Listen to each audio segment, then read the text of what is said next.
So hello students, in this presentation we will discuss about attention deficit hyperactivity disorder, ਜਿਵੇਂ ਕਿ ਜਿਹਨੂੰ ਆਪਾਂ ADHD ਵੀ ਕਹਿੰਦੇ ਹਾਂ। ਆਮ ਤੌਰ ਤੇ ਕਾਫੀ ਬੱਚਿਆਂ ਵਿੱਚ ਵੇਖਣ ਨੂੰ ਮਿਲਦਾ। ਅਟੈਂਸ਼ਨ ਅਕਸਰ ਜਦੋਂ ਆਪਾਂ ਅਦਰਵਾਈਜ਼ ਦੇਖੀਏ ਤਾਂ ਆਪਣੇ ਕੋਲ ਦੋ ਡਿਫਰੈਂਟ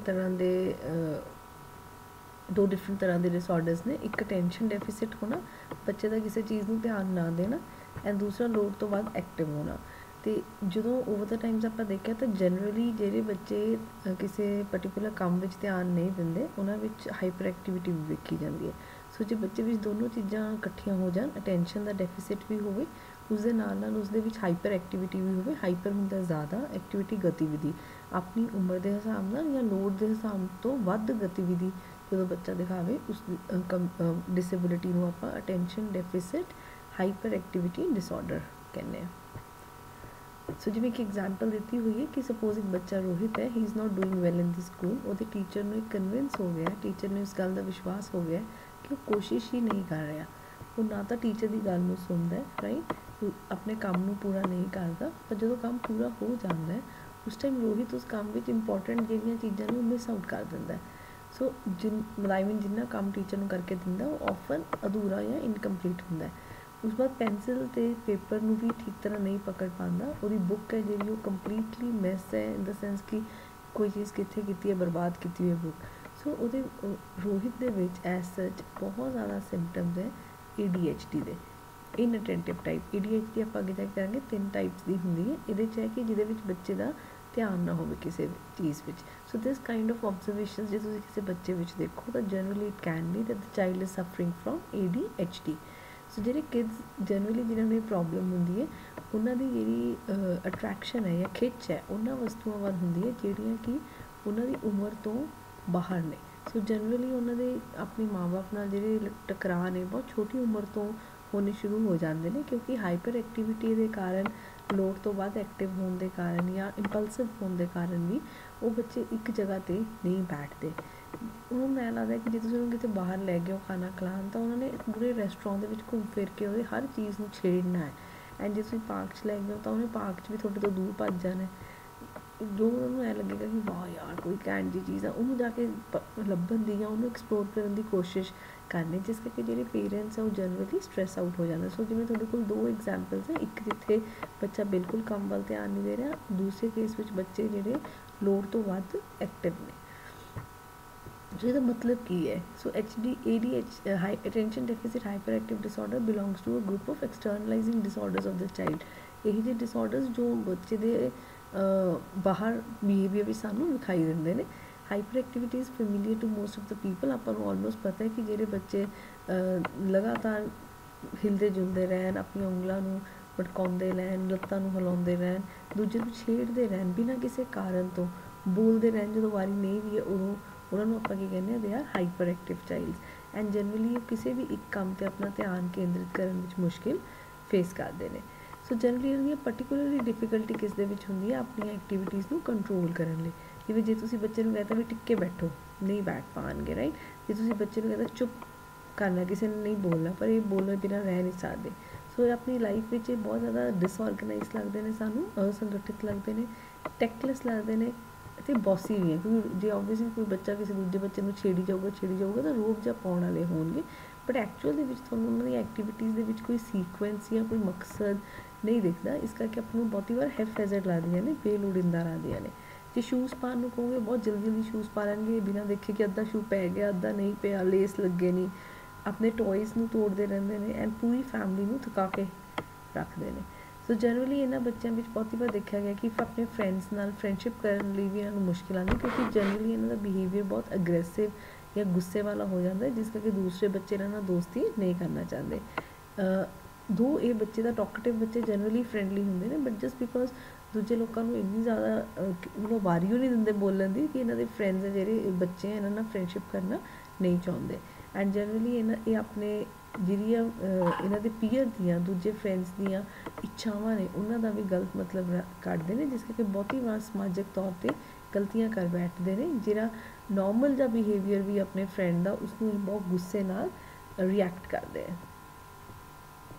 ਸੋ ਇਹਦੇ ਵਿੱਚ ਨੋਰਮਲੀ ਆਪਣੇ ਕੋਲ ਦਿਸ ਇਜ਼ ਦੀ ਕਲਾਸੀਫਿਕੇਸ਼ਨ ਜੋ ਸਾਈਕੋਲੋਜੀ ਦੇ ਵਿੱਚ ਯੂਜ਼ ਕੀਤੀ ਜਾਂਦੀ ਹੈ ਲਰਨਿੰਗ ਡਿਸੇਬਿਲਿਟੀਜ਼ ਨੂੰ ਜਾਂ ਕਾਉਂਸਲਿੰਗ ਦੇ ਵਿੱਚ ਡਿਫਰੈਂਟ ਟਾਈਪ ਆਫ ਬੱਚਿਆਂ ਨੂੰ ਡਿਸਕ੍ਰਾਈਬ ਕਰਨ ਲਈ ਉਹਨਾਂ ਨੇ ਕਿਹਾ ਕਿ ADHD ਹੈ ਜਿਹੜਾ ਉਹਦੀਆਂ 3 ਮੇਨ ਟਾਈਪਸ ਹੈ। ਪ੍ਰੀਡੋਮੀਨੈਂਟਲੀ ਇਨਐਕਟਿਵ ਟਾਈਪ ਜਿਹਦੇ ਵਿੱਚ ਬੱਚੇ ਇਨਐਕਟਿਵ ਹੈ, ਦੂਸਰਾ ਹੈ ਜਿਹਦੇ ਵਿੱਚ ਬੱਚਾ ਹਾਈਪਰ ਐਕਟਿਵ ਹੈ ਜ਼ਿਆਦਾਤਰ।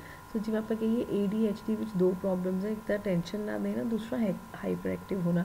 ਜੇ ਬੱਚਾ ਜ਼ਿਆਦਾਤਰ ਇਨਅਟੈਂਟਿਵ ਹੈ ਕਿ ਧਿਆਨ ਨਹੀਂ ਦਿੰਦਾ ਤਾਂ ਆਪਾਂ ਉਹਨੂੰ ਕਹਿੰਦੇ ਹੀ ਇਜ਼ ਪ੍ਰੀਡੋਮੀਨੈਂਟਲੀ ਇਨਐਕਟਿਵ, ਅਦਰਵਾਈਜ਼ ਟਿਕਿਆ ਹੋਇਆ ਬਟ ਚੀਜ਼ਾਂ ਵੱਲ ਧਿਆਨ ਨਹੀਂ ਦਿੰਦਾ। ਇਸ ਕੇਸ ਵਿੱਚ ਬੱਚਾ ਜ਼ਿਆਦਾ ਜਿਹੜਾ ਹੈ ਉਹ ਹਾਈਪਰ ਐਕਟੀਵਿਟੀ ਸ਼ੋ ਕਰਦਾ, ਰਾਈਟ, ਲੋੜ ਤੋਂ ਵੱਧ ਐਕਟਿਵ ਹੈ। ਐਂਡ ਥਰਡ ਜਿਸ ਦੋਨੋਂ ਫੀਚਰਸ ਬੱਚੇ ਦੇ ਦੇਖਣ। ਜਦੋਂ ਆਪਾਂ ਇਨਅਟੈਂਸ਼ਨ ਦੀ ਗੱਲ ਕਰਦੇ ਹਾਂ ਜਾਂ ਧਿਆਨ ਨਾ ਦੇਣ ਦੀ ਗੱਲ ਕਰਦੇ ਹਾਂ, ਨੋਰਮਲੀ ਉਹਦੇ ਵਿੱਚ ਨੀਚੇ ਦਿੱਤੇ ਹੋਏ 6 ਸਿੰਪਟਮਸ ਹੈ ਜਿਹੜੇ ਕਿ ਉਹਦੇ ਵਿੱਚ ਸਾਰੇ ਵੀ ਦੇਖੇ ਜਾ ਸਕਦੇ ਨੇ ਜਾਂ ਕੋਈ ਹੈ ਕੋਈ ਨਹੀਂ ਹੈ ਜਾਂ ਡਿਗਰੀ ਹੈ ਜਿਹੜੀ ਉਹ ਡਿਫਰੈਂਟ ਹੋ ਸਕਦੀ ਹੈ। ਜਿਸ ਵਿੱਚ ਫਰਸਟ ਹੈ they often fail to give close attention to the details or make careless mistakes in the school work. ਜਿਹੜੀਆਂ ਬਰੀਕੀਆਂ ਨੇ ਕੰਮ ਦੀਆਂ ਉਹਨਾਂ ਵੱਲ ਧਿਆਨ ਨਾ ਦੇਣਾ ਜਾਂ ਸਕੂਲ ਵਿੱਚ ਬੇਲੋੜੀਂਦਾ ਗਲਤੀਆਂ ਕਰਨੀਆਂ। ਕਿਸੇ ਇੱਕ ਕੰਮ 'ਤੇ ਆਪਣੀ ਧਿਆਨ ਨੂੰ ਬਰਕਰਾਰ ਰੱਖਣ ਵਿੱਚ ਮੁਸ਼ਕਿਲ ਹੋਣਾ। ਦੇ ਡੂ ਨਾਟ ਲਿਸਨ, ਜੇ ਤੁਸੀਂ ਉਹਨਾਂ ਨੂੰ ਬੋਲ ਰਹੇ ਸਿੱਧੇ ਤੌਰ 'ਤੇ ਤੁਹਾਡੀ ਗੱਲ ਨੂੰ ਨਹੀਂ ਧਿਆਨ ਨਾਲ ਸੁਣਦੇ। ਜੋ ਟੀਚਰ ਵੱਲੋਂ ਜਾਂ ਪੇਰੈਂਟਸ ਵੱਲੋਂ ਇੰਸਟਰਕਸ਼ਨਸ ਨਿਰਦੇਸ਼ ਦਿੱਤੇ ਗਏ ਨੇ ਉਹਨਾਂ ਨੂੰ ਪੂਰਾ ਨਹੀਂ ਕਰਦੇ, ਜਿਸ ਕਾਰਨ ਆਪਣੇ ਸਕੂਲ ਦਾ ਕੰਮ ਜਾਂ ਘਰ ਦਾ ਕੰਮ ਜਾਂ ਆਪਣੀਆਂ ਜਿਹੜੀਆਂ ਡਿਊਟੀਜ਼ ਹੈ ਉਹ ਪੂਰੀਆਂ ਨਹੀਂ ਕਰ ਪਾਉਂਦੇ। ਕਿਸੇ ਵੀ ਕੰਮ ਨੂੰ ਸੰਗਠਿਤ ਕਰਨ ਵਿੱਚ ਜਾਂ ਵੱਖ-ਵੱਖ ਗਤੀਵਿਧੀਆਂ ਨੂੰ ਆਰਗੇਨਾਈਜ਼ ਕਰਨ ਵਿੱਚ ਪ੍ਰੋਬਲਮ ਆਏਗੀ। ਜੇ ਤੁਸੀਂ ਇਹਨਾਂ ਬੱਚਿਆਂ ਨੂੰ ਕੋਈ ਲੰਬੇ ਸਮੇਂ ਦਾ ਮਾਨਸਿਕ ਕੰਮ ਜਿਹਦੇ ਲਈ ਲੰਬੇ ਟਾਈਮ ਲਈ ਜਿਵੇਂ ਹੋਮਵਰਕ ਕਰਨਾ ਹੈ ਜਾਂ ਕਲਾਸ ਵਰਕ ਹੈ, 1 ਘੰਟੇ ਲਈ ਲਗਾਤਾਰ ਤੁਹਾਨੂੰ ਕੋਈ ਕੰਮ ਕਰਨਾ ਪਏਗਾ, ਇਸ ਤਰ੍ਹਾਂ ਦੇ ਕੰਮ ਬੱਚੇ ਕਰਨਾ ਪਸੰਦ ਨਹੀਂ ਕਰਦੇ ਜਿਹਦੇ ਲਈ ਇੱਕ ਜਗ੍ਹਾ ਟਿਕ ਕੇ ਬੈਠ ਕੇ ਦਿਮਾਗੀ ਤੌਰ 'ਤੇ ਕੋਈ ਕੰਮ ਕਰਨਾ ਪਏਗਾ। ਸੋ ਜਨਰਲੀ ਜਿਹੜੀਆਂ ਬੁੱਕਸ ਹੈ, ਟੋਇਜ਼ ਹੈ, ਪੈਨਸਿਲਾਂ ਗੁੰਮੇ ਹੀ ਰਹਿੰਦੇ ਨੇ, ਜਿਹੜੇ ਕੰਮ ਤੁਹਾਨੂੰ ਕੰਮ ਕਰਨ ਲਈ ਟੂਲਸ ਚਾਹੀਦੇ ਨੇ ਉਹ ਗੁੰਮ ਜਾਂਦੇ ਨੇ। ਐਂਡ ਮਾੜੀ ਜਿਹੀ ਜੇ ਕੋਈ ਬਾਹਰ ਆਵਾਜ਼ ਹੁੰਦੀ ਹੈ ਉਸ ਦੇ ਨਾਲ ਬਹੁਤ ਜਲਦੀ ਡਿਸਟਰੈਕਟ ਹੋ ਜਾਂਦੇ ਨੇ ਐਂਡ ਜਿਸ ਕਰਕੇ ਆਪਣੀ ਜਿਹੜੀ ਰੋਜ਼ਮਰਾ ਦੀ ਜ਼ਿੰਦਗੀ ਹੈ ਉਹਦੇ ਵਿੱਚ ਚੀਜ਼ਾਂ ਨੂੰ ਭੁੱਲਦੇ ਰਹਿੰਦੇ ਨੇ। So basically 6 types of symptoms ਹੈ ਜੋ ਉਹਨਾਂ ਬੱਚਿਆਂ 'ਚ ਦੇਖੇ ਜਾਂਦੇ ਨੇ ਜਿਹੜੇ ਪ੍ਰੀਡੋਮੀਨੈਂਟਲੀ ਇਨਐਕਟਿਵ ਨੇ।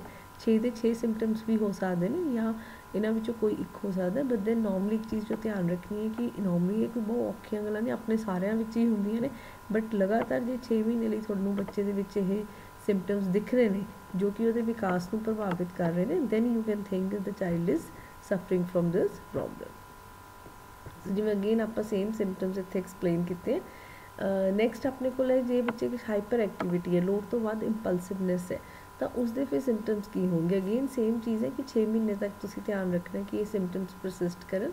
ਇਹਦੇ ਵਿੱਚ normally often fidget with hands and feets, ਆਪਣੇ ਹੱਥਾਂ ਨੂੰ ਜਾਂ ਉਂਗਲਾਂ ਨੂੰ ਮਟਕਾਉਂਦੇ ਰਹਿਣਾ ਜਾਂ ਪੈਰਾਂ ਨੂੰ ਹਿਲਾਉਂਦੇ ਰਹਿਣਾ, ਆਪਣੀ ਸੀਟ ਛੱਡ ਕੇ ਜਾਂਦੇ ਰਹਿੰਦੇ ਆ, ਕਲਾਸ ਵਿੱਚ ਇੱਕ ਜਗ੍ਹਾ ਨਹੀਂ ਬੈਠ ਪਾਉਂਦੇ, ਜਦੋਂ ਪੌੜੀਆਂ ਚੜ੍ਹਨੀਆਂ ਨੇ ਜਾਂ ਇੱਧਰ ਉੱਧਰ ਭੱਜਣਾ ਹੈ ਤਾਂ ਬੇਧਿਆਨ ਨਹੀਂ ਭੱਜਣਾ, ਜਿਸ ਕਰਕੇ ਮੈਨੀ ਟਾਈਮਸ ਤੁਹਾਨੂੰ ਐਂ ਲੱਗਦਾ ਵੀ ਰੈਸਟਲੈਸਨੈਸ ਹੈ, ਜਿੱਥੇ ਵੱਜ ਰਿਹਾ ਕਦੇ ਇੱਧਰ ਨੂੰ ਕਿਸੇ ਚੀਜ਼ 'ਚ ਵੱਜਣਾ, ਕਦੇ ਦੂਜੀ ਉੱਧਰ ਚੀਜ਼ 'ਚ ਵੱਜਣਾ। ਡਿਫੀਕਲਟੀ ਇਨ ਪਲੇਇੰਗ ਔਰ ਇਨ ਲੈਜਰ ਐਕਟੀਵਿਟੀ ਕੁਆਇਟਲੀ, ਟਿਕ ਕੇ ਬਹਿ ਕੇ ਖੇਡਣਾ ਵੀ ਕੋਈ ਕੰਮ ਹੁੰਦਾ ਨਾ, ਜਿਵੇਂ ਆਪਾਂ ਬਲੌਕਸ ਨਾਲ ਖੇਡਦੇ ਜਾਂ ਆਰਾਮ ਨਾਲ ਖੇਡਣਾ ਹੁੰਦਾ, ਉਹ ਬੱਚੇ ਨਹੀਂ ਕਰ ਸਕਦੇ। ਇਜ਼ ਆਫਨ ਔਨ ਦ ਗੋ, ਹਮੇਸ਼ਾ ਤਿਆਰ ਹੀ ਰਹਿੰਦਾ ਭੱਜਣ ਲਈ ਨੱਠਣ ਲਈ। ਐਂਡ ਜਨਰਲੀ ਐਂ ਲੱਗਦਾ ਜਿਵੇਂ ਇਹਦਾ ਕੋਈ ਮੋਟਰ ਭਰੀ ਹੋਈ ਹੈ, ਰਾਈਟ, ਆਪਾਂ ਨੋਰਮਲੀ ਬਹੁਤ ਵਾਂਗੇ ਨਾ ਐਂ ਲੱਗਦਾ ਚਾਬੀ ਦੇ ਕੇ ਛੱਡਤਾ ਹੁੰਦਾ, ਸੱਚ ਕਾਈਂਡ ਆਫ ਅ ਬਿਹੇਵੀਅਰ। ਲੋੜ ਤੋਂ ਵੱਧ ਬੋਲਣਾ, often blurt out answer before question is completed, question ਪੂਰਾ ਹੋਣ ਤੋਂ ਪਹਿਲਾਂ ਹੀ ਆਨਸਰ ਜਾਂ ਜਵਾਬ ਦੇ ਦੇਣਾ, ਆਪਣੀ ਟਰਨ ਲਈ ਵੇਟ ਕਰਨ 'ਚ ਮੁਸ਼ਕਿਲ ਹੋਣਾ, ਐਂਡ ਦੈਨ ਦੂਸਰਿਆਂ ਨੂੰ ਵਿੱਚ ਵਿਚਾਲੇ ਟੋਕ ਦੇਣਾ। So generally these are the symptoms ਜੋ ਉਹਨਾਂ ਬੱਚਿਆਂ 'ਚ ਦੇਖੇ ਜਾਂਦੇ ਨੇ ਜਿਨ੍ਹਾਂ ਵਿੱਚ ਹਾਈਪਰ ਐਕਟੀਵਿਟੀ ਜਾਂ ਇੰਪਲਸਿਵਨੈਸ ਹੈ। ਸੈਕਿੰਡ ਡਿਸਆਰਡਰ ਜੋ ਆਪਾਂ ਕੀਤਾ ਸੀ that has this kind of symptoms. So first ਵਾਲੇ ਦੇ inattention ਦੇ symptoms ਹੈ, hyper activity ਦੇ symptoms second ਦੇ ਵਿੱਚ ਦਿੱਤੇ ਹੋਏ ਹੈ। ਐਂਡ ਥਰਡ ਜਿਹੜਾ ਆਪਾਂ ਕੰਬਾਈਨ ਕੀਤਾ ਸੀ ਉਹਦੇ ਵਿੱਚ ਇਹ ਦੋਨੋਂ ਸਿੰਪਟਮਸ ਮਿਕਸ ਦਿਖਣਗੇ, ਰਾਈਟ, ਸੋ ਦੋਨਾਂ ਦੇ ਸਿੰਪਟਮਸ ਕੰਬਾਈਨ ਹੋ ਜਾਣਗੇ। ਕਾਜ਼ਿਸ ਕੀ ਹੁੰਦੀਆਂ ਨੇ, ਕਾਜ਼ਿਸ ਆਪਾਂ ਕੁਛ ਵੀ ਹੋ ਸਕਦੀ, ਜਨਰਲੀ ਜੈਨੇਟਿਕ ਵੀ ਨੇ, ਜਨਮ ਤੋਂ ਬੱਚੇ ਦੀ ਬਾਈ ਬਰਥ ਹੀ ਡਿਵੈਲਪਮੈਂਟ ਨੂੰ ਕਿਸੇ ਚੀਜ਼ ਤਰ੍ਹਾਂ ਇਫੈਕਟ ਹੋ ਜੇ ਤਾਂ ਹੋ ਸਕਦੀਆਂ ਨੇ। ਜਨਮ ਦੇ ਦੌਰਾਨ, ਪ੍ਰੈਗਨੈਂਸੀ ਦੇ ਦੌਰਾਨ ਜਾਂ ਪ੍ਰੈਗਨੈਂਸੀ ਤੋਂ ਬਾਅਦ, ਜਿਵੇਂ ਸਪੋਜ਼ ਇੱਥੇ ਆਪਾਂ ਲਿਖਿਆ ਵੀ ਹੋਇਆ ਨਿਕੋਟੀਨ ਪੋਇਜ਼ਨਿੰਗ, ਜੇ ਮਦਰ ਹੈ ਜਿਹੜੀ ਸਮੋਕਿੰਗ ਕਰਦੀ ਹੋਵੇ ਜਾਂ ਉਸ ਰੀਜ਼ਨਸ ਨਾਲ ਵੀ ਬੱਚੇ ਅੰਦਰ ਇਹ ਪ੍ਰੋਬਲਮ ਹੋ ਸਕਦੀ ਕਿ ਬੱਚੇ ਦੇ ਬ੍ਰੇਨ ਨੂੰ ਇਫੈਕਟ ਕਰੇਗਾ। ਉਸ ਤੋਂ ਇਲਾਵਾ ਲੈਡ ਪੋਇਜ਼ਨਿੰਗ, ਜਿਵੇਂ ਆਪਾਂ ਆਪਣੇ ਜਿਹੜਾ ਪਾਣੀ ਹੈ ਉਹਦੇ ਵਿੱਚ ਕਈ ਵਾਰ ਲੈਡ ਦੀ ਪੋਇਜ਼ਨਿੰਗ ਜੇ ਜ਼ਿਆਦਾ ਹੋਵੇ, ਜਾਂ ਸਪੋਜ਼ ਜਿਵੇਂ ਜਾਪਾਨ ਜਾਂ ਹਿਰੋਸ਼ੀਮਾ ਵਿੱਚ ਸੀਗਾ, ਇਨਵਾਇਰਮੈਂਟ ਵਿੱਚ ਜਿਹੜਾ ਮੈਟਲ ਆ ਉਹਦਾ ਕੰਟੈਂਟ ਵਧਿਆ ਹੋਇਆ, ਉਸ ਪੁਆਇੰਟ ਆਫ ਵਿਊ ਨਾਲ ਵੀ ਬੱਚਿਆਂ ਵਿੱਚ ਇਹ ਕਾਜ਼ਿਸ ਹੋ ਸਕਦੀ। ਬਟ ਦੈਨ ਦੀਜ਼ ਆਰ ਕਾਜ਼ਿਸ ਜੋ ਬੱਚੇ ਦੇ ਸਰੀਰ ਨਾਲ ਜਾਂ ਉਹਦੇ ਜੀਨਸ ਨਾਲ ਰਿਲੇਟਡ ਹੈ। फिर कुछ लैवल ते मनोविग्यानक तौर पर भी लगता है कि ये नॉर्मली जिन्होंने बच्चों के पेरेंट्स बहुत ज़्यादा अथॉरिटेरियन ने, रोह वाले ने, उन्होंने बच्चों भी ये प्रॉब्लम देखी गई, क्योंकि जिमें जिमें बच्चा वड्डा होंदा जाता है वो बहुत ज़्यादा अपने पेरेंट्स के बिहेवियर में नकारता रहता है, जिस करके पेरेंट चाइल्ड का जो रिलेशनशिप है वो एक तरह लड़ाई का मैदान ही बन के रह जाता है। सो ਜਿਹੜੇ ਬੱਚਿਆਂ ਦੇ पेरेंट्स इस तरह की जो डिसओबीडियंस है जो बच्चे ਦੇ ਵਿੱਚ देखी गई अपने पेरेंट्स ਨੂੰ ਲੈ ਕੇ ਹੌਲੀ ਹੌਲੀ ਉਹ ਉਹਦੇ ਮਨ 'ਚ ਹੀ ਸਥਾਪਿਤ ਹੋ ਜਾਂਦੀ ਤੇ ਜਦੋਂ ਉਹ ਕਿਸੇ ਵੀ ਸਕੂਲ ਵਿੱਚ ਜਾਂ ਸਮਾਜ ਵਿੱਚ ਵੀ ਆਪਣੇ ਉਹਦਾ ਬਿਹੇਵੀਅਰ ਰੂਡ ਹੀ ਕਲਾਸੀਫਾਈ ਹੋ ਜਾਂਦਾ ਰਾਈਟ। ਉਸ ਤੋਂ ਇਲਾਵਾ ਲਰਨਿੰਗ ਵੀ ਹੋ ਸਕਦੀ ਹੈ, ਲਰਨਿੰਗ ਇਨ ਦ ਸੈਂਸ ਕਿ ਜੇ ਆਲੇ ਦੁਆਲੇ ਪੇਰੈਂਟਸ ਹੈ ਜਿਹੜੇ ਉਹਨਾਂ ਦੇ ਵਿੱਚ ਜੋ ਬਿਹੇਵੀਅਰਸ ਨੂੰ ਉਹ ਦੇਖਦਾ ਹੈ ਜਾਂ ਆਪਣੇ ਕੀ ਕਹਿੰਦੇ ਨੇ ਸਿਬਲਿੰਗਸ ਦੇ ਬਿਹੇਵੀਅਰਸ ਨੂੰ ਦੇਖਦਾ ਹੈ ਤਾਂ ਓਵਰ ਦਾ ਟਾਈਮਸ ਬੱਚਾ ਖੁਦ ਵੀ ਸਿੱਖ ਜਾਂਦਾ ਉਸੇ ਤਰ੍ਹਾਂ ਬਿਹੇਵ ਕਰਨਾ। ਸੋ ਦੇ 3 ਰੀਜ਼ਨਸ ਜਿਸ ਦੇ ਨਾਲ ਬੱਚੇ ਵਿੱਚ ਇਹ ਡਿਸੇਬਿਲਿਟੀਜ਼ ਦੇਖਣ ਨੂੰ ਮਿਲਦੀਆਂ ਨੇ। ਟ੍ਰੀਟਮੈਂਟ ਇਸ ਦਾ ਕੀ ਹੈ? ਟ੍ਰੀਟਮੈਂਟ ਦਾ ਜਨਰਲੀ ਆਪਾਂ ਕੋਈ ਵੀ ਐਸਾ ਮੈਡੀਸਨ ਜਿਹੜਾ ਤੁਹਾਨੂੰ ਨਰਵਸ ਡਿਸਆਰਡਰਸ ਨੂੰ ਠੀਕ ਕਰਨ ਲਈ ਯੂਜ਼ ਕੀਤਾ ਜਾਂਦਾ ਉਹ ਮੈਡੀਸਨ ਆਪਾਂ ਯੂਜ਼ ਕਰ ਸਕਦੇ, though not very successful but we can use that. ਉਸ ਤੋਂ ਇਲਾਵਾ ਸਕੂਲ ਲੈਵਲ 'ਤੇ ਵੀ ਇੰਟਰਵੈਂਸ਼ਨ ਹੋ ਸਕਦੀਆਂ ਨੇ, ਟੀਚਰਸ ਨੂੰ ਟ੍ਰੇਨ ਕਰਨਾ ਕਿ ਇਹਨਾਂ ਬੱਚੇ ਦੀਆਂ ਜੋ ਯੂਨੀਕ ਨੀਡਸ ਹੈ ਉਹਨਾਂ ਨੂੰ ਤੁਸੀਂ ਯੂਜ਼ ਕਰੋ। ਜੇ ਬੱਚਾ ਇੱਕ ਜਗ੍ਹਾ ਟਿਕ ਕੇ ਨਹੀਂ ਬੈਠਦਾ ਤਾਂ can be used for teaching also. तो उस तरह जिमें ऑपरेंट कंडीशनिंग है जी आप रिवॉर्ड सिस्टम है कि जे काम करेगा तेनों प्राइज़ मिलेगा, this can be used. Peer tutoring can be used, अपनी हम उम्र के बच्चों के नाल गलबात तो वो करते हैं but then that can be used in teaching the child. उस तो इलावा बच्चे की डेली रिपोर्ट रोज़ के बिहेवियर वाल ध्यान रखो, क्योंकि अल्टीमेटली जो तुम उसके बिहेवियर डेली देखोगे तो ही उसके वधिया बिहेवियर रिवॉर्ड करोगे। If you start rewarding good behaviours then the child generally है जोड़ा वो इस तरह के बिहेवियर ਨੂੰ ਆਪਣੇ ਅੰਦਰੋਂ ਕੱਢ ਵੀ ਦਿੰਦਾ ਰਾਈਟ। ਉਸ ਤੋਂ ਇਲਾਵਾ ਸਾਈਕੋਲੋਜੀਕਲ ਟ੍ਰੀਟਮੈਂਟ ਵੀ ਹੋ ਸਕਦਾ ਜਿਸ ਦੇ ਵਿੱਚ ਆਪਾਂ ਕਹਿੰਦੇ ਪੇਰੈਂਟਸ ਨੂੰ ਟ੍ਰੇਨਿੰਗ ਦਿੱਤੀ ਜਾਵੇ, ਕਿਉਂਕਿ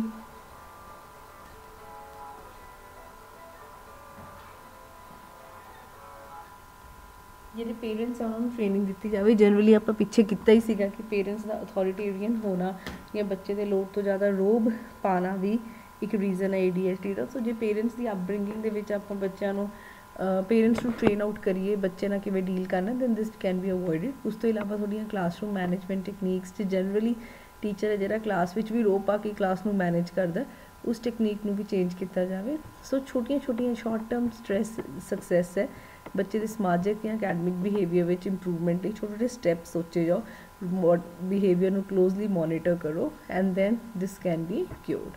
ਉਸ ਤੋਂ ਇਲਾਵਾ ਕੁਝ ਕਲਾਸਰੂਮ ਸਟਰਕਚਰਸ ਦਾ ਵੀ ਦੇਖਿਆ ਗਿਆ ਕਿ ਬੱਚਿਆਂ 'ਤੇ ਫੇਵਰੇਬਲ ਇੰਪੈਕਟ ਹੈ, ਕਿਉਂਕਿ ਜੇ ਟੀਚਰ ਹੈ ਜਿਹੜਾ ਆਪਣੀ ਟੌਪਿਕ ਪੜ੍ਹਾਉਣ ਦੇ ਢੰਗ ਨੂੰ ਮੋਡੀਫਾਈ ਕਰ ਲੇ, ਕੰਟੈਂਟ ਨੂੰ ਮੋਡੀਫਾਈ ਕਰ ਲੇ, ਅਸਾਈਨਮੈਂਟਸ ਨੂੰ ਬਰੀਫ ਰੱਖੇ ਐਂਡ ਇਮੀਡੀਏਟ ਫੀਡਬੈਕ ਦੇਵੇ ਤਾਂ ਇਹ ਦੇਖਿਆ ਗਿਆ ਕਿ ਜਿਹੜੇ ਬੱਚੇ ADHD ਨਾਲ ਸਫਰ ਕਰਦੇ ਨੇ ਉਹ ਵਧੀਆ ਤਰ੍ਹਾਂ ਕਲਾਸਿਸ ਵਿੱਚ ਪਰਫੋਰਮ ਕਰਦੇ। ਜਿਵੇਂ ਤੁਸੀਂ ਕੋਈ ਫਿਜ਼ੀਕਲ ਐਕਸਰਸਾਈਜ਼ ਲਗਾਤਾਰ 20-25 ਮਿੰਟ ਕਰਾਉਣ ਦੀ ਬਜਾਏ ਜਾਂ ਘੰਟਾ ਕਰਾਉਣ ਦੀ ਬਜਾਏ ਉਹਦੇ ਵਿੱਚ ਬ੍ਰੇਕਸ ਦੇ ਦਿਓ। Computer assisted drill programs use ਕਰ ਲਓ। ਅਗੇਨ ਕੰਪਿਊਟਰ ਕਿਉਂਕਿ ਇੱਕ ਨਵੀਂ ਚੀਜ਼ ਹੈ, ਸਾਨੂੰ ਰੋਜ਼ ਤਾਂ ਅਸੀਂ ਯੂਜ਼ ਨਹੀਂ ਕਰਦੇ, ਉਹਨੂੰ ਲਰਨ ਕਰਨ ਨੂੰ ਵੀ ਟਾਈਮ ਲੱਗੂਗਾ, so that will keep the child busy. ਇਸੇ ਤਰ੍ਹਾਂ ਜਿਹੜੇ ਤੁਹਾਡੇ ਅਕੈਡਮਿਕ ਕੰਮ ਹੈ ਜੇ ਦਿਨ ਦੇ ਸਵੇਰੇ ਸਵੇਰੇ ਕਰ ਲਓ ਜਦੋਂ ਹਲੇ ਸੁੱਤੇ ਪਏ ਹੀ ਉੱਠਿਆ ਬੱਚਾ, ਜਾਂ ਅਰਲੀ ਮਾਰਨਿੰਗ ਜੇ ਆਪਾਂ ਬੱਚੇ ਤੋਂ ਕਰਵਾ ਲਈਏ ਤਾਂ ਬੱਚਾ ਆਪਣੇ ਕੰਮ ਠੀਕ ਤਰ੍ਹਾਂ ਕਰਦਾ। So this can be used for people who are suffering from ADHD। ਉਸ ਤੋਂ ਇਲਾਵਾ ਸੈਕਿੰਡ ਨੈਕਸਟ ਜੋ ਆਪਾਂ ਇਹਦੇ ਵਿੱਚ ਕਰਨਾ ਟੌਪਿਕ ਹੈ that is about emotional disturbances ਔਰ ਬਿਹੇਵੀਅਰਲ ਪ੍ਰੋਬਲਮਸ। ਜਿਹੜੀਆਂ ਬੱਚਿਆਂ ਵਿੱਚ ਬਿਹੇਵੀਅਰਸ ਨੂੰ ਲੈ ਕੇ ਪ੍ਰੋਬਲਮ ਦੇਖੀਆਂ ਗਈਆਂ ਨੇ ਜਾਂ ਇਮੋਸ਼ਨਲੀ ਜੋ ਡਿਸਟਰਬ ਰਹਿੰਦੇ ਆ ਬੱਚੇ। ਸੋ ਬਿਹੇਵੀਅਰਲ ਪ੍ਰੋਬਲਮ ਸਿੰਪਲ ਜੇ ਆਪਾਂ ਕਹੀਏ ਬੱਚੇ ਵਿੱਚ ਐਗਰੈਸ਼ਨ ਹੋਣਾ, ਐਂਟੀ ਸੋਸ਼ਲ ਬਿਹੇਵੀਅਰ ਹੋਣਾ, ਇਨਅਟੈਂਟਿਵਨੈਸ, ਡਿਸਟਰੈਕਟੇਬਿਲਿਟੀ, ਇੰਪਲਸਿਵਨੈਸ, ਸਮਾਜਿਕ ਤੌਰ 'ਤੇ ਇੱਕ ਦੂਜੇ ਨਾਲ ਤਾਲਮੇਲ ਨਾ ਸਥਾਪਿਤ ਕਰਨਾ, ਆਪਣੀਆਂ ਰੋਜ਼ਮर्रा ਦੇ ਕੰਮਾਂ ਵਿੱਚ ਰੂਟੀਨਸ ਨਾ ਦੇਣਾ, ਆਬਸੈਸਿਵ ਹੋਣਾ, ਕਿਸੇ ਚੀਜ਼ ਨੂੰ ਲੈ ਕੇ ਲੋੜ ਤੋਂ ਵੱਧ ਹੋਣਾ ਕਿ ਮੈਂ ਲੈਣੀ ਉਹ ਲੈਣੀ ਹੈ, ਉਸ ਤਰ੍ਹਾਂ ਦਾ ਅਟੈਂਸ਼ਨ ਸੀਕਿੰਗ ਬਿਹੇਵੀਅਰ ਹੈ, ਦੂਜੇ ਨੂੰ ਇਸ ਕਰਕੇ ਛੇੜਨਾ ਵੀ ਸਾਰਾ ਧਿਆਨ ਹੈ ਜਿਹੜਾ ਉਹ ਮੇਰੇ ਵੱਲ ਹੀ ਰਹੇ। ਜਾਂ ਉਸ ਤੋਂ ਇਲਾਵਾ ਡਿਪਰੈਸਡ ਬਿਹੇਵੀਅਰ ਜਿਹਦੇ ਵਿੱਚ ਬੱਚਾ ਕਿਸੇ ਨਾਲ ਵੀ ਰਲਦਾ ਨਹੀਂ, ਬਹੁਤ ਜ਼ਿਆਦਾ ਸਟ੍ਰੈਸ ਲੈਂਦਾ ਜਾਂ ਮੂਡ ਸਵਿੰਗਸ ਹੈ, ਕਦੇ ਬਹੁਤ ਖੁਸ਼ ਹੈ ਕਦੇ ਬਹੁਤ ਦੁਖੀ ਹੈ। ਇਸ ਤਰ੍ਹਾਂ ਦੀਆਂ ਜਿਹੜੀਆਂ ਪ੍ਰੋਬਲਮਸ ਹੈ ਜੋ ਬੱਚੇ ਵਿੱਚ ਨੈਗੇਟਿਵ ਸੈਲਫ ਕਨਸੈਪਟ ਦਾ ਵਿਕਾਸ ਕਰਦੀਆਂ ਨੇ ਅਤੇ ਇੱਕ ਲੋਅਰ ਸੈਲਫ ਅਸਟੀਮ ਹੈ ਜਿਹੜੀ ਉਹ ਦੇ ਦਿੰਦੀ ਹੈ, ਉਹਨਾਂ ਨੂੰ ਆਪਾਂ behavioural and emotional problems of the child ਕਹਿੰਦੇ ਰਾਈਟ। ਇਹ ADHD ਨਾਲੋਂ ਸੈਪਰੇਟ ਵੀ ਹੈ, ਮਤਲਬ ਇੱਕ ਉਹਨਾਂ ਬੱਚਿਆਂ 'ਚ ਤਾਂ ਦੇਖਿਆ ਹੀ ਜਾਂਦਾ ਜਿਹੜੇ ਇਸ ADHD ਨਾਲ ਸਫਰ ਕਰਦੇ ਨੇ। ਉਸ ਤੋਂ ਇਲਾਵਾ ਆਮ ਤੌਰ 'ਤੇ ਬੱਚਾ ਜਿਹੜਾ ਇਸ ADHD ਨਾਲ ਸਫਰ ਨਹੀਂ ਕਰ ਰਿਹਾ ਉਹਨਾਂ ਵਿੱਚ ਵੀ ਵੇਖਿਆ ਜਾਂਦਾ ਹੈ।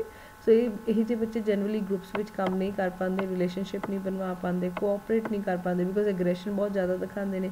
ਇਸ ਰੀਜ਼ਨਸ ਨਾਲ ਬੱਚੇ ਜਿਹੜੇ ਉਹਨਾਂ ਨਾਲ ਕੋਆਪਰੇਟ ਨਹੀਂ ਕਰਦੇ। ਸੋ ਜੇ 1 ਬਾਏ 1 ਕਰੀਏ ਤਾਂ ਬਿਹੇਵੀਅਰਲ ਪ੍ਰੋਬਲਮਸ ਤੁਹਾਨੂੰ ਦਿੱਤੀਆਂ ਜਨਰਲ ਚਿਲਡਰਨ ਦੀਆਂ। ਅਗੇਨ ਸ਼ਾਈਨੈਸ ਹੈ, ਕਿਸੇ ਨਾਲ ਮਿਲਣਾ ਨਹੀਂ, ਡਰ, aggression, hyper activity, day dreaming, cheating या स्टीलिंग, राइट, चोरी करना या नकल करना। उस तरह इनू आप हैंडल करने लिए टीचर या पेरेंट्स रिवॉर्ड सिस्टम यूज़ कर सकते हैं, उस सिचुएशन में समझ सकते हैं जिस करके बच्चा इस तरह का बिहेवियर शो कर रहा है, and we can modify the situation. Adolescents ਵਿੱਚ क्योंकि बहुत ज़्यादा इंडिपेंडेंस भालते हैं, पेरेंट्स की अथॉरिटी तो अपनी इंडिपेंडेंस भालते हैं, इस रीजनस नाल ਜਿਹੜੀਆਂ ਬਿਹੇਵੀਅਰ ਪ੍ਰੋਬਲਮਸ ਆ ਉਹ ਜਨਰਲੀ ਪੇਰੈਂਟਸ ਤੇ ਸਕੂਲ ਦੀ ਸੁਪਰਵਿਜ਼ਨ ਨਾਲ ਦੇਖੀਆਂ ਗਈਆਂ। ਜੇ ਸਕੂਲ ਜਾਂ ਪੇਰੈਂਟਸ ਲੋੜ ਤੋਂ ਵੱਧ ਸੁਪਰਵਿਜ਼ਨ ਰੱਖਣ ਦਾ ਚਾਈਲਡ ਸ਼ੋਜ਼ ਰਿਜ਼ੈਂਟਮੈਂਟ ਕੀ ਜਾਂ ਖਿਜਿਆ ਰਹੇਗਾ। ਡਰੱਗ ਤੇ ਅਲਕੋਹਲ ਦਾ ਮਿਸਯੂਜ਼ ਵੀ ਕਿਉਂਕਿ ਇਸ ਏਜ ਵਿੱਚ ਸ਼ੁਰੂ ਹੋ ਜਾਂਦਾ। ਟਰੂਐਂਸੀ ਹੈ ਭੱਜਣਾ, ਚਾਹੇ ਸਕੂਲ ਤੋਂ ਭੱਜ ਜਾਣਾ, दैट कैन बी घरों भज जाना, राइट, चोरी करना, सैक्शुअल एक्सपेरीमेंटेशन करना is common at the stage. This is this kind of behavioural problems हैं जो बच्चे फेस करते हैं, राइट। सो जनरली जो भी ਜਿਹੜੇ ਬੱਚੇ ਇਸ ਪ੍ਰੋਬਲਮਸ ਨਾਲ ਆਏ ਨੇ ਥੈਰੇਪਿਸਟ ਕੋਲ, ਉਹਦੇ 'ਚ ਦੇਖਿਆ ਕਿ ਸ਼ੱਕ ਦੀ ਭਾਵਨਾ ਜਿਹੜੀ ਅਡਲਟਸ ਦੀ ਹੈ, ਜਾਂ ਰਿਬੈਲੀਅਸ ਹੋਣਾ, ਵਿਦਰੋਹੀ ਹੋਣਾ, ਡਿਫੀਐਂਟ ਹੋਣਾ, ਜੋ ਗੱਲ ਕਹੀ ਉਹ ਨਹੀਂ ਕਰਨਾ। ਐਂਡ ਜਨਰਲੀ ਜੇ ਉਹਨਾਂ ਦਾ ਟਰੀਟਮੈਂਟ ਵੀ ਕਰਨ ਦੀ ਕੋਸ਼ਿਸ਼ ਕਰੋ ਤਾਂ ਬੱਚੇ ਉਹ ਨਹੀਂ ਕਰਨਾ ਚਾਹੁੰਦੇ। ਐਂਡ ਜੇ ਤੁਸੀਂ ਐਡੋਲਸੈਂਸ ਨਾਲ ਗੱਲ ਕਰੋ ਤਾਂ ਜਨਰਲੀ ਉਹ ਆਪਣੀਆਂ ਇਹਨਾਂ ਸਮੱਸਿਆਵਾਂ ਲਈ ਦੂਸਰਿਆਂ ਨੂੰ ਬਲੇਮ ਕਰਦੇ ਨੇ, ਅਤੇ ਆਪਣੇ ਅੰਦਰ ਵੀ ਉਹਨਾਂ ਦੇ ਕੋਈ ਪ੍ਰੇਰਨਾ ਨਹੀਂ ਹੁੰਦੀ ਆਪਣੇ ਬਿਹੇਵੀਅਰ ਨੂੰ ਚੇਂਜ ਕਰਨ ਲਈ। ਬੈਸਟ ਇਹਦੇ ਲਈ ਜੋ ਵਰਕ ਕਰਦਾ ਉਹ ਗਰੁੱਪ ਟਰੀਟਮੈਂਟ ਮੈਥਡ ਹੈ, ਜਿਹਨੂੰ ਆਪਾਂ ਯੂਜ਼ ਕਰ ਸਕਦੇ ਹਾਂ, ਜਿਹਦੇ ਨਾਲ ਜਿਹੜਾ ਸਾਡਾ ਐਟਮੋਸਫੀਅਰ ਆ ਉਹ ਜ਼ਿਆਦਾ ਬੱਚੇ ਲਈ ਥ੍ਰੈਟਨਿੰਗ ਨਾ ਹੋਵੇ, ਐਂਡ ਦੈਨ ਪੀਅਰ ਸਪੋਰਟ ਦੇ ਨਾਲ ਅਸੀਂ ਬੱਚੇ ਵਿੱਚ ਚੇਂਜਸ ਲਿਆ ਸਕਦੇ ਹਾਂ। ਸੋ ਕਾਮਨਲੀ ਕਲਾਸਰੂਮਸ ਦੇ ਵਿੱਚ ਜਿਹੜੀਆਂ ਆਪਾਂ ਬਿਹੇਵੀਅਰ ਪ੍ਰੋਬਲਮਸ ਬੱਚਿਆਂ ਦੀਆਂ ਦੇਖਦੇ ਹਾਂ, ਉਹ ਕਲਾਸ ਵਿੱਚ ਡਿਸਟਰਬੈਂਸ ਕ੍ਰੀਏਟ ਕਰਨਾ, ਆਮ ਤੌਰ ਤੁਸੀਂ ਦੇਖਿਆ ਇੱਕ ਦੂਜੇ ਨੂੰ ਛੇੜਦੇ ਰਹਿਣਾ, ਦੂਜੇ ਦੇ ਕੰਮ ਵਿੱਚ ਦਖਲ ਦੇਣਾ, ਇੰਪੇਸ਼ੈਂਸ ਹੋਣਾ, ਵੀ ਜੋ ਕੰਮ ਹੈ ਜੇ ਕੰਮ ਜੋ ਕੁਐਸਚਨ ਦਾ ਆਨਸਰ ਕੁਐਸਚਨ ਪੂਰਾ ਹੋਣ ਤੋਂ ਪਹਿਲਾਂ ਹੀ ਦੇ ਦੇਣਾ, ਜਾਂ ਕੰਮ ਨੂੰ ਬਹੁਤ ਜਲਦੀ ਸ਼ੁਰੂ ਕਰ ਲੈਣਾ, ਫਿਰ ਗੰਦੀ ਤਰ੍ਹਾਂ ਕਰਨਾ, ਆਪਣੇ ਕੰਮ ਨੂੰ ਰਿਵਿਊ ਨਾ ਕਰਨਾ, ਪੇਪਰ ਕੰਪਲੀਟ ਕਰਨ ਦੀ ਕਾਹਲੀ ਹੋਣਾ, ਬਟ ਇਹ ਨਾ ਦੇਖਣਾ ਕਿ ਪੇਪਰ ਪੂਰੀ ਤਰ੍ਹਾਂ ਅਟੈਂਪਟ ਹੋਇਆ ਜਾਂ ਨਹੀਂ, ਡਿਸਰਿਸਪੈਕਟ ਦਿਖਾਣਾ ਪੇਰੈਂਟਸ ਟੀਚਰਸ ਨੂੰ ਜਾਂ ਆਪਣੇ ਨਾਲ ਦੇ ਬੱਚਿਆਂ ਨੂੰ ਰਿਸਪੈਕਟਫੁਲੀ ਨਾ ਬੋਲਣਾ, ਅਚੀਵਮੈਂਟ ਐਨਜ਼ਾਈਟੀ ਹੋਣਾ, ਛੋਟੇ ਛੋਟੇ ਨੰਬਰਾਂ ਨੂੰ ਲੈ ਕੇ ਟੈਨਸ਼ਨ ਲੈ ਲੈਣਾ, ਅੱਧੇ ਨੰਬਰ ਨਾਲ, ਜੇ ਥੋੜ੍ਹਾ ਜਿਹਾ ਟੀਚਰ ਨੇ ਜੇ ਕ੍ਰਿਟੀਸਾਈਜ਼ ਕਰਤਾ ਉਸ ਚੀਜ਼ ਨੂੰ ਬਹੁਤ ਪੋਜ਼ੀਟਿਵਲੀ ਨਾ ਲੈਣਾ, ਐਕਸਟਰਨਲ ਰਿਲਾਇੰਸ, ਆਪਣੇ ਆਪ ਦੀ ਬਜਾਏ ਦੂਸਰਿਆਂ ਵੱਲ ਦੇਖਦੇ ਰਹਿਣਾ, ਵੀ ਦੂਸਰੇ ਜੋ ਕਰਨਗੇ ਉਹੀ ਮੈਂ ਕਰ ਲੂੰਗਾ, ਦੂਸਰੇ ਤੋਂ ਸਲਾਹ ਲੈਣੀ, ਸੈਲਫ ਜਿਹੜਾ ਇੰਡੀਪੈਂਡੈਂਸ ਹੈ ਉਹ ਨਾ ਹੋਣਾ, ਇਨਅਟੈਂਟਿਵ ਹੋਣਾ, ਵਿਡਰੋਨ ਹੋਣਾ, ਕਲਾਸ ਵਿੱਚ ਧਿਆਨ ਨਾ ਦੇਣਾ, ਇਕੱਲੇ ਰਹਿਣਾ, ਫਰੈਂਡਸ ਵਗੈਰਾ ਨਾਲ ਜ਼ਿਆਦਾ ਫਰੈਂਡਸ ਨਾ ਬਣਾਉਣਾ, ਇਰਰੈਲੇਵੈਂਟ ਰਿਸਪੌਂਸਿਵਨੈਸ, ਬਿਨਾਂ ਮਤਲਬ ਤੋਂ ਆਨਸਰ ਦੇਣਾ, ਇੱਕ ਛੋਟੀ ਜਿਹੀ ਗੱਲ ਨੂੰ ਵੱਡਾ ਵਧਾ ਚੜ੍ਹਾ ਕੇ ਕਹਿਣਾ, ਟੀਚਰ ਦੇ ਬੋਲਦੇ ਹੋਏ ਉਸਨੂੰ ਵਿੱਚੋਂ ਇੰਟਰਪਟ ਕਰ ਲੈਣਾ, ਕਲਾਸ ਵਿੱਚ ਬੇਲੋੜੀਂਦਾ ਕਮੈਂਟ ਪਾਸ ਕਰਨਾ। ਦਿਸ can B the normal behaviour problems ਜੋ ਆਪਾਂ ਬੱਚਿਆਂ ਵਿੱਚ ਕਲਾਸਰੂਮ ਵਿੱਚ ਦੇਖਦੇ ਹਾਂ। ਨੀਡ ਫॉर ਕਲੋਜ਼ਨੈਸ ਟੂ ਕਲਾਸ, ਮਤਲਬ ਟੀਚਰ ਦੇ ਨਾਲ ਜਿਹੜੀ ਨੇੜਤਾ ਹੈ ਉਹਨੂੰ ਵਧਾਉਣ ਦੇ ਯਤਨ ਕਰਨਾ, ਓਵਰ ਫਰੈਂਡਲੀ ਹੋਣਾ, ਇੱਥੋਂ ਤੱਕ ਕਿ ਕਈ ਵਾਰ ਫਿਜ਼ੀਕਲੀ ਵੀ ਟੀਚਰ ਦੇ ਹੱਥ ਲਗਾਉਣ ਦੀ ਕੋਸ਼ਿਸ਼ ਕਰਨਾ, ਦਿਸ ਕਾइंड ऑफ ਬਿਹੇਵੀਅਰ। एनजाइटी या डिप्रैशन हो जाना, पिछे सीगा कि नंबर पिछे एनजाइटी शो करना, इत्थे हुण डिप्रैशन हो जाना, छोटी जी गल नूं इन्ना ज़्यादा अपने मन ते लगा लेना कि किसी नाल गल नहीं करनी, किसी चीज़ 'च इंटरस्ट नहीं लेना, अपसैट हो जाना, सो अल्टीमेटली स्ट्रैस या डिप्रैशन वाल जाना, चुपचाप रहना, विड्रॉन रहना, किसी आइसोलेटेड, किसी नाल अपनी प्रॉब्लम्स नूं अपने आप विच ही गुम्मिया रहना। उस तरह अग्रैशन या वायलेंस, गुस्सा होना, लड़ाई झगड़ा करना, अटेंशन इंस्ट्रक्शनस ਨੂੰ ਧਿਆਨ ਨਾਲ ਨਾ ਸੁਣਨਾ, ਡਿਸਟਰੈਕਟ ਹੋ ਜਾਣਾ, ਬਾਹਰ ਦੇਖਦੇ ਰਹਿਣਾ, ਕਲਾਸ ਦੇ ਵਿੱਚ ਬੈਠਣ ਦੀ ਬਜਾਏ ਹੱਥ ਪੈਰ ਬੇਲੋੜੀਂਦਾ ਹਿਲਾਉਂਦੇ ਰਹਿਣਾ, ਟਰੂਐਂਸੀ, ਕਲਾਸਾਂ ਵਿੱਚੋਂ ਭੱਜ ਜਾਣਾ, ਫਿਜ਼ੀਕਲ ਇੰਜਰੀ, ਸੱਟ ਲੱਗ ਜਾਣਾ, ਚਾਹੇ ਉਹ ਆਪਾਂ ਕੋਈ ਜਿਹੜਾ ਬੱਚਾ ਦੂਸਰੇ ਦੇ ਵੀ ਮਾਰ ਸਕਦਾ, ਜਾਂ ਬਾਈਟਸ ਦੇ, ਸਟ੍ਰੈਪ ਮਾਰਕਸ, ਬਰਨਸ, ਆਪਣੇ ਆਪ ਨੂੰ ਜਲਾ ਲੈਣਾ, ਇਸ ਤਰ੍ਹਾਂ ਦੀ ਫਿਜ਼ੀਕਲ ਇੰਜਰੀ ਹੋਣਾ। This was all about the behavioural problems. I will share with you a PDF also ਜਿਹਦੇ ਵਿੱਚ behavioural problems ਕਾਫੀ ਡਿਟੇਲ ਵਿੱਚ ਦਿੱਤੀਆਂ ਹੋਈਆਂ ਨੇ, in case you want to study, but otherwise as far as our paper is concerned ਉਹਦੇ ਲਈ this is okay. Then we have next kind of problems ਹੈ emotional problems, ਭਾਵਾਂ ਨੂੰ ਲੈ ਕੇ ਜਾਂ ਆਪਣੀਆਂ feelings ਨੂੰ ਲੈ ਕੇ ਜੋ problems ਹੈ, ਜਿਹਦੇ ਵਿੱਚ ਅੰਦਰ temper tantrums ਹੈ, ਮੈਂ ਤਾਂ ਹੀ ਕਰਨਾ ਜੀ, ਐਵੇਂ ਕਰਨਾ ਜੀ, ਉਸ ਤਰ੍ਹਾਂ ਦੇ tantrums show ਕਰਨਾ, attention deficit, ਧਿਆਨ ਨਾ ਦੇਣਾ, ਅਪੋਜੀਸ਼ਨਲ ਹੋਣਾ, ਵਿਦਰੋਹੀ ਹੋਣਾ, ਡਿਫੀਐਂਟ ਹੋਣਾ, ਗੱਲ ਨੂੰ ਨਾ ਮੰਨਣਾ, ਕੰਡਕਟ ਡਿਸਆਰਡਰਸ, ਆਪਣੀ ਜਿਵੇਂ ਕਿਸੇ ਨਾਲ ਆਪਾਂ ਗੱਲਬਾਤ ਕਰਦੇ ਹਾਂ, ਆਪਣੇ ਬਿਹੇਵੀਅਰ ਦਾ ਜੋ ਕੰਡਕਟ ਹੈ ਉਹਦੇ ਵਿੱਚ ਕਮੀ ਹੋਣਾ। ਸੋ ਜਨਰਲੀ ਇਹਨਾਂ ਦੇ ਨੈਗੇਟਿਵ ਇੰਪੈਕਟਸ ਹੁੰਦੇ ਨੇ ਬੱਚੇ ਦੇ ਖੁਦ 'ਤੇ ਵੀ, ਪਰਿਵਾਰ 'ਤੇ ਵੀ, ਅਤੇ ਸਮਾਜ 'ਤੇ ਵੀ। ਬੱਚੇ ਵਿੱਚ ਪੂਅਰ ਅਕਾਦਮਿਕ ਤੌਰ 'ਤੇ, ਆਪਣੀ ਪ੍ਰੋਫੈਸ਼ਨ ਦੇ ਵਿੱਚ ਵੀ, ਜਾਂ ਮਨੋਵਿਗਿਆਨਕ ਤੌਰ 'ਤੇ ਜੋ ਕਾਰਜਸ਼ੀਲਤਾ ਬੱਚੇ ਦੀ ਉਹ ਘੱਟ ਜਾਂਦੀ ਹੈ, ਐਂਡ ਇਸ ਕਰਕੇ ਸਾਨੂੰ ਇਹਨਾਂ ਵੱਲ ਧਿਆਨ ਦੇਣ ਦੀ ਜ਼ਿਆਦਾਤਰ ਲੋੜ ਹੈ। ਸੋ ਜਿਹੜੇ ਸਿੰਪਟਮਸ ਆਪਾਂ ਦੇਖਦੇ ਹਾਂ, ਜਾਂ ਅਦਰਵਾਈਜ਼ ਜਿਹੜੀਆਂ ਕਾਮਨ ਇਮੋਸ਼ਨਲ ਪ੍ਰੋਬਲਮਸ ਹੈ, ਉਹਦੇ 'ਚ ਅਗੇਨ ਅਗਰੈਸਿਵਨੈਸ ਹੈ, ਐਂਟੀ ਸੋਸ਼ਲ ਬਿਹੇਵੀਅਰ ਹੈ, ਲੋੜ ਤੋਂ ਵੱਧ ਗੁੱਸਾ ਦਿਖਾਉਣਾ, ਅਤੇ ਸਮਾਜ ਦਾ ਵਿਦਰੋਹੀ ਵਿਵਹਾਰ ਰੱਖਣਾ, ਧਿਆਨ ਨਾ ਦੇਣਾ, ਡਿਸਟਰੈਕਟ ਹੋ ਜਾਣਾ, ਆਪਣੇ ਧਿਆਨ ਨੂੰ ਛੋਟੀ ਜਿਹੀ ਗੱਲ ਪਿੱਛੇ ਕਿਸੇ ਹੋਰ ਚੀਜ਼ ਵੱਲ ਚਲੇ ਜਾਣਾ, ਇੰਪਲਸਿਵ ਹੋਣਾ, ਬਹੁਤ ਜਲਦੀ ਰਿਐਕਟ ਕਰਨਾ, ਸੋਸ਼ਲ ਇੰਟਰੈਕਸ਼ਨ ਨਾ ਕਰਨਾ ਪੇਅਰਸ ਦੇ ਵਿੱਚ, ਕਿਸੇ ਵੀ ਸਮਾਜ ਦੇ ਬੱਚੇ ਨਾਲ ਜਿਹੜੀ ਤਾਲਮੇਲ ਹੈ ਜਾਂ ਬੱਚੇ ਨਾਲ ਰਿਲੇਟ ਕਰਨਾ, ਬੱਚੇ ਨਾਲ ਫਰੈਂਡਸ ਨਾਲ ਆਉਣਾ ਜਾਣਾ, ਉਸ ਵਿੱਚ ਪ੍ਰੋਬਲਮ ਹੋਣਾ, ਰੋਜ਼ਮਰ੍ਹਾ ਦੇ ਕੰਮਾਂ ਵਿੱਚ ਨੂੰ ਕੋਪ ਅਪ ਕਰਨ ਵਿੱਚ ਮੁਸ਼ਕਿਲ ਹੋਣਾ, ਉਹੀ ਘਬਰਾਈ ਜਾਣਾ, ਸੇਮ ਬਿਹੇਵੀਅਰ ਰਿਪੀਟ ਕਰੀ ਜਾਣਾ ਬਾਰ-ਬਾਰ, ਰਾਈਟ, ਅਟੈਂਸ਼ਨ ਸੀਕਿੰਗ ਬਿਹੇਵੀਅਰ ਰੱਖਣਾ, ਨੈਗੇਟਿਵ ਤੌਰ ਤੇ ਇੰਟਰੈਕਟ ਕਰਨਾ, ਕਲਾਸ ਵਿੱਚ ਜਾਣਬੁੱਝ ਕੇ ਸ਼ੋਰ ਕਰਨਾ, ਕਲਾਸ ਵਿੱਚ ਜਾਣਬੁੱਝ ਕੇ ਕੰਮ ਦੇ ਪ੍ਰਤੀ, ਟੀਚਰਸ ਦੇ ਪ੍ਰਤੀ ਨੈਗੇਟਿਵ ਐਟੀਟਿਊਡ ਰੱਖਣਾ, ਮਾੜਾ ਐਟੀਟਿਊਡ ਰੱਖਣਾ, ਜਾਂ ਡਿਪਰੈਸ਼ਨ ਨੂੰ ਲੈ ਕੇ ਜਿਵੇਂ ਐਨਜ਼ਾਈਟੀ ਹੋਣਾ, ਵਿਡਰੋਲ ਹੋਣਾ, these are some kind of emotional problems ਜੋ ਬੱਚਾ ਫੇਸ ਕਰਦਾ। ਇਹ ਸਾਨੂੰ ਧਿਆਨ ਰੱਖਣ ਦੀ ਲੋੜ ਹੈ ਕਿ ਜਿਹੜੇ ਬੱਚਿਆਂ ਦੀ ਇਮੋਸ਼ਨਲ ਡਿਸਟਰਬੈਂਸ ਹੋਗੀ, ਜਨਰਲੀ ਉਹਨਾਂ ਦੇ ਸੈਲਫ ਕਨਸੈਪਟਸ ਨੈਗੇਟਿਵ ਹੁੰਦੇ ਨੇ ਅਤੇ ਆਪਣੇ ਆਪ ਨੂੰ ਲੈ ਕੇ ਜਿਹੜੀ ਸੈਲਫ ਅਸਟੀਮ ਹੈ ਉਹ ਨੀਵੀਂ ਹੁੰਦੀ ਹੈ, ਬਹੁਤ ਜ਼ਿਆਦਾ ਆਪਣੇ ਆਪ ਤੋਂ ਐਕਸਪੈਕਟੇਸ਼ਨਸ ਨਹੀਂ ਰੱਖਦੇ, right. And anger and grief ਵੀ ਇੱਕ ਤਰ੍ਹਾਂ ਦਾ ਉਹ ਹੈ ਕਿ ਗੁੱਸਾ ਦਿਖਾਣਾ ਜਾਂ ਦੁਖੀ ਹੋ ਰਹਿਣਾ, ਫੀਅਰ, ਐਨਜ਼ਾਈਟੀ ਐਂਡ ਕੌਨਫੀਡੈਂਸ ਦਿਖਾਣਾ, ਡਿਪਰੈਸ਼ਨ ਹੋਣਾ। ਉਸ ਤੋਂ ਇਲਾਵਾ ਤੁਹਾਡੇ ਕੋਲ ਜਨਰਲੀ ਜਿਹੜੇ ਕਿਸੇ ਵੀ ਪੋਸਟ ਟਰਾਮੈਟਿਕ ਸਟ੍ਰੈਸ ਡਿਸਆਰਡਰ, ਜ਼ਿੰਦਗੀ ਵਿੱਚ ਕੋਈ ਇਹੋ ਜਿਹੀ ਘਟਨਾ ਹੋ ਜਾਏ ਜਿਹਦੇ ਕਰਕੇ ਬੱਚਾ ਜ਼ਿਆਦਾਤਰ ਸਟ੍ਰੈਸ 'ਚ ਰਹੇ, ਲੇਟਰ ਚਾਈਲਡਹੁੱਡ ਵਿੱਚ ਅਕਸਰ ਦੇਖਣ ਨੂੰ ਮਿਲੇ ਨੇ ਕਿ ਜੋ ਉਹਨਾਂ ਦੀ ਜ਼ਿੰਦਗੀ ਵਿੱਚ ਛੋਟੀ ਜਿਹੀ ਵੀ ਕੋਈ ਇਹੋ ਜਿਹੀ ਸਿਚੁਏਸ਼ਨ ਹੋ ਗਈ ਜੋ ਬੱਚੇ ਨੂੰ ਨਹੀਂ ਪਸੰਦ ਹੈ ਜਾਂ ਬੱਚੇ ਦੀ ਲਾਈਫ 'ਚ ਕੋਈ ਬਹੁਤ ਵੱਡੀ ਘਟਨਾ ਵੀ ਹੋ ਗਈ ਤਾਂ ਬੱਚੇ ਬਹੁਤੀ ਵਾਰ ਉਸ ਘਟਨਾ ਤੋਂ ਬਾਅਦ ਐਨਜ਼ਾਈਟੀ, ਡਿਪਰੈਸ਼ਨ ਜਾਂ ਸਟ੍ਰੈਸ ਸ਼ੋ ਕਰਦੇ ਨੇ। ਉਸ ਤੋਂ ਇਲਾਵਾ ਪੈਨਿਕ ਡਿਸਆਰਡਰਸ ਹੋਣਾ, ਜਿਵੇਂ ਆਪਾਂ ਕਿਵੇਂ ਕਹਿੰਦੇ ਫੇਂਟ ਹੋ ਜਾਂਦਾ ਬੱਚਾ ਘਬਰਾਹਟ ਵਿੱਚ, ਉਸ ਤਰ੍ਹਾਂ ਜਨਰਲਾਈਜ਼ ਐਨਜ਼ਾਈਟੀ, ਆਮ ਤੌਰ 'ਤੇ ਹੀ ਥੋੜ੍ਹੀ ਜਿਹੀ ਸਟ੍ਰੈਸ ਹੋ ਜਾਣਾ, ਸੈਪਰੇਸ਼ਨ ਐਨਜ਼ਾਈਟੀ, ਆਪਣੇ ਮਾਂ-ਬਾਪ ਤੋਂ ਜਾਂ ਫਰੈਂਡਸ ਤੋਂ ਅੱਡ ਹੋਣ ਦੀ ਟੈਨਸ਼ਨ, ਸੋਸ਼ਲ ਫੋਬੀਆ, ਸਮਾਜ ਦਾ ਡਰ ਜਾਂ ਕਿਸੇ ਸਪੈਸੀਫਿਕ ਚੀਜ਼ ਤੋਂ ਫੋਬੀਆ, ਜਿਵੇਂ ਸਟੇਜ ਦਾ ਫੋਬੀਆ ਹੋ ਸਕਦਾ, ਪ੍ਰੈਕਟੀਕਲ ਸਾਇੰਸ ਪ੍ਰੈਕਟੀਕਲਸ ਦਾ ਹੋ ਸਕਦਾ ਉਹ ਚੀਜ਼, OCD ਦਾ obsessive compulsive disorder, ਬਹੁਤੀ ਸਫਾਈ ਰੱਖਣ ਵਾਲੇ ਲੋਕ ਜਾਂ ਹਰ ਕੰਮ ਨੂੰ ਜਿਹਨੂੰ ਕਰਨਾ ਪਰਫੈਕਟ ਢੰਗ ਨਾਲ ਕਰਨਾ, ਉਸ ਤਰ੍ਹਾਂ ਦਾ ਡਿਸਆਰਡਰ ਜਾਂ ਡਿਪਰੈਸ਼ਨ।